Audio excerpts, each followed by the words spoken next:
afternoon, everybody. How are you today? How's Thursday been? Hey, look, I'm getting ready for dinner. I'm doing it early because I want to get to the gym. And, yeah, it's cold in Brisbane, so I want to make something nice and warming. So tonight for dinner, the kids and hubby are having creamy chicken, sun-dried tomato pasta. So we're using gluten-free pasta. We're using some dairy-free alternatives. So if you're interested in learning how to do this, come along. It is such an easy recipe. I think it's 3 or 4 steps, and watch this. I'm going to show you how it's done. Do say hi if you're watching on to know. Love to know, do you have something planned for dinner? What's nice and warming at your place tonight? So first things first is 70 grams of brown onion cut into halves. Might not be more than that, 130, doesn't matter. 2 cloves of garlic. Yep, still cheating here with bought ginger paste. No, not ginger, garlic paste, my mistake. So 2 teaspoons of that goes in. Next, some parsley. I haven't got that. Let's just have a look in the rack up here. I do have some parsley flakes. I could have gone out to the garden and got it, except it's really cold outside, so I'm not going to. Is anybody else freezing at the moment where you guys are living in Australia? Or I know some of you guys watch from the UK. I don't know what the weather'll be like over there. Okay, some basil. Same. I actually have basil in the freezer. Do I have basil in the spice rack? I do. So a little tip is with your herbs, if you do buy them fresh from the supermarket, put them in the freezer when you're not going to use them and then use them later. I tend to do it mostly for veggie stock, which I'm going to have to make a batch of soon. But you can do it, you can use them in things like this. However, I'm not going to dash out and grab them because that'll take up your time. Hello, Carissa. How are you this afternoon? Is it still cold at your place? Okay, chili. Skipping the chili. We don't do chili here. All right, next up. Sun-dried tomatoes, 100 grams. In they go. Now, I'm going to let some of the oil go in. It's probably not fantastic oil. It's probably veggie oil, but I didn't strain it and I'm on live. So we'll just do it, right? We'll just get 100 grams out. So, getting, as usual, making a mess. Dropping things everywhere. Alrighty. So, definitely making a mess. Have a few down the front here. Some oil on the screen. Lucky the Thermomix screen is waterproof. Woohoo. Alright, there we go. Nice and mopped up. Okay, next. 30 grams of butter. We're not going to worry about the butter because I think the oil from the tomatoes has probably gone in. So this will also keep it dairy free, but certainly you can use your butter in there as well. Okay, on with the lid. And we're going to chop it. Oh, yes, I do have a measuring cup. 5 seconds, speed 7. Let's give it a spin.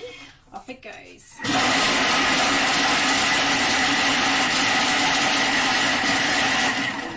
Next, scrape down the sides. Yeah, we don't do that. Insert the measuring cup, and now it's going to cook for 3 minutes at 100 degrees. Look at that. It actually looks a bit like I guess a dip or something, or maybe like a pesto. That's what it reminds me of, a pesto. So I'll just spin that off, and it's going to start cooking. And now it's your time to clean up the kitchen if you made a mess like I have. Or to slice up your chicken. So this recipe would normally call for chicken. Don't feel like you have to keep it as chicken. You certainly could chop up some bacon or ham and put bacon or ham in, or leftover roast pork, or anything like that. Or make it vegetarian. There is no reason why you can't do that with this recipe. It is such a versatile recipe, and it's all in one, and this is why I love it the most. These all-in-one pot pastas with the Thermomix are just so easy, and they're so tasty. However, the magic ingredient to make it tasty is your veggie stock that comes next. Now, you guys watched me yesterday pretty much finish my bottle. However, I put it in the fridge, and I know shortly in my recipe it's going to ask for some dry wine and some water, so you could use your water or your dry wine. I'm just going to put some wine in my jar, and I'm going to give it a shake.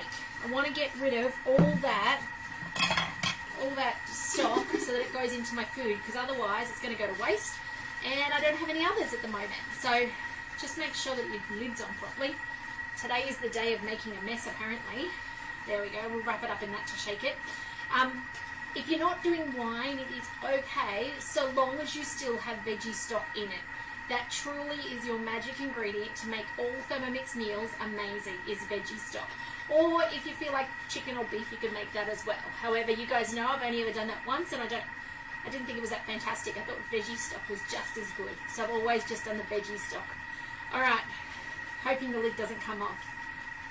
time will tell. So I'm just trying to get the veggie stock from up, the dry bits that have gone up the sides. That's what I'm trying to get.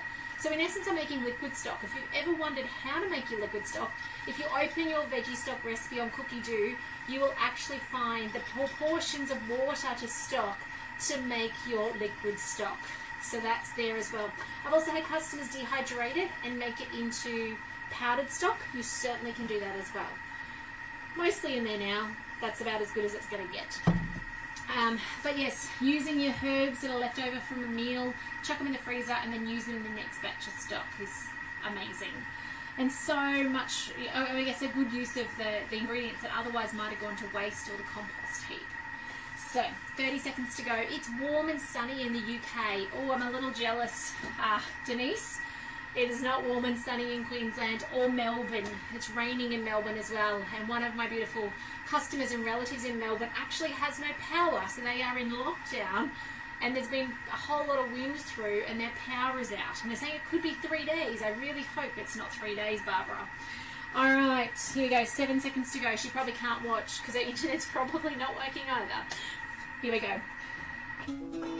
Click on next. Okay, chicken. Now, if you're cooking along with this video later, which I know some of you guys are using these videos later where you then bring them back up and you cook to it, that last 3 minutes, chop your chicken up. Okay, now I've just used one chicken breast. It's not going to be 500 grams. I reckon it'll only be about 200 because that's what I had and it was frozen and I've just chopped it up really roughly. It says 2 to 3 centimeters. Mine are probably a bit more generous. Mine are probably more like 3 to 4 centimeters, but anyway, it'll do. And mine are still frozen, so that's just gonna be how we roll today. There we go, 200 grams. That'd be fine. Really, it's gonna be amazing. Okay, some whipping cream. So I said dairy-free alternatives. I'm using my coconut cream. All right, so you could use that. If you didn't have cream, use some yogurt or some ricotta or those sorts of things. Oh, the onion is getting me out of the Thermomix. Let's hurry up and get to the next step. Can't see. Whoa, onion fumes. Okay, I think it's probably not helped by the fact that we got the heater on, so things can't escape. So what are we all having for dinner tonight? Please put in the chat. Let's inspire each other. And those of you who are in my customer support group, don't forget to put your pictures up because I'm doing a giveaway at the end of the month. For anyone who's put a photo up on the TMXC Adventures group, you go into the draw to win the amazing cupcake carrier. So, oh my goodness, my eyes. I'm going to have to leave you guys in a second. Okay, here's that wine that I was shaking up before with my stock. Need to open the door. Okay. Oh, wow, that was pretty close. Give me a second to get some fresh air. All right. Let's finish up. There's that veggie stock. It says chicken stock. Just use veggie. It will work the same. And on with the lid. Now what it's going to do is it's going to bring this to the boil. It's got 10 minutes and then it's going to ask you to add pasta. Now we use gluten-free pasta here. This is the brand we use. Excuse me, it's got a bit of flour on it. There you go, some gluten-free flour on it. That's what we use, and you want to put in 250 grams. Now you do want to wait for your water to boil. You cannot use pasta in non-boiling water. It will just go to a mushy slush. So what's going to happen, this is going to heat for 10 minutes. It's going to bring this up to 100 degrees. I'm just going to close the door again. The kids are watching Gardening Australia. You can keep an eye on this and actually make this recipe faster by either two things. You can either add some kettle water out of your jug, your kettle, at that step with the water, and that'll keep that temperature up, and it'll mean this step happens a lot quicker. It'll get to 100 degrees a lot faster. Or you can just keep an eye on it, and it will probably get to 100 degrees well before 9 minutes. Once it's at 100 degrees, you can stop it, and then the next step says to add your pasta, 250 grams. It will then say cook for the desired time on your packet. Please check your packet. I remember the first few times I made all-in-one dinners with the Thermomix, and I just let it do what it had preset, and often it was like 7 minutes, which is not long enough to cook your dry pasta. You need 12 minutes. Well, most of them are 10, 11 or 12, right? So check your pasta and do what the instructions say, where it says adjust to what your pasta says to do, and then this goes in and it's going to cook, and guess what? After that 12 minutes, it's done. So 3 steps, 4 steps. 4 steps. Put your ingredients in and chop. Cook off for 3 minutes. Put more ingredients in. Heat it to 100 degrees. Chuck in pasta. Cook for 12 and you're done. Recipes don't get much easier than that, do they? So how amazing is that? So, and I've shown you how to make it gluten-free and dairy-free. We've talked about substitutions with the chicken. It doesn't have to be chicken. It can be so many other things. It could even be veggies. My kids wouldn't eat it. But it could be roast pumpkin in there. How yummy would that be? So, I hope you'll give this recipe a go. It is called the Creamy Chicken and Sun-Dried Tomato Pasta. It is on Cookie-Doo. Go search for it. When you do make it, share the picture. I would love to see you making this recipe and hearing what you think about these all-in-one pot pastas. And if you've got an all-in-one pot pasta recipe, put it in the chat if you've got a favourite, because I'd love to know what your favourite one is, because there's quite a few that are that concept of everything goes in, we bring it to the boil, we add the pasta, and then it cooks in there. I don't know if you guys remember what life was like before you had a Thermomix, when you had to do it on the stove, and you had pasta and water in one, and don't boil that over, and you're making your pasta sauce in another. How good is it we've got a Thermomix? So, that's it from me this afternoon. Take care. Let me know if I can help you in any way regarding your Thermomix. If you want to get one on the bench, if you want to talk recipes and things like that. I love helping you guys get the most out of it. Yesterday I was FaceTimed by a beautiful customer who was having trouble with paneer. It wouldn't separate. And she FaceTimed me and said, look at this, it just looks like milk and it's been draining and it's not, nothing's, it's not working. What do I do? I am so glad she rang me. It made me so happy to be able to help her get that, so it wasn't wasted. She nearly had to throw out 2 litres of milk otherwise. So we fixed it, she used it, it was amazing. And it was actually quite, I know how to fix it. So that's what I'm here for. I'm here to help you. So please don't ever hesitate. Have a great afternoon, guys. Take care. And I will see you back here tomorrow afternoon. It'll be Friday. My goodness. For another dinner, I'm sure. But take care, and I'll see you soon. Bye, guys.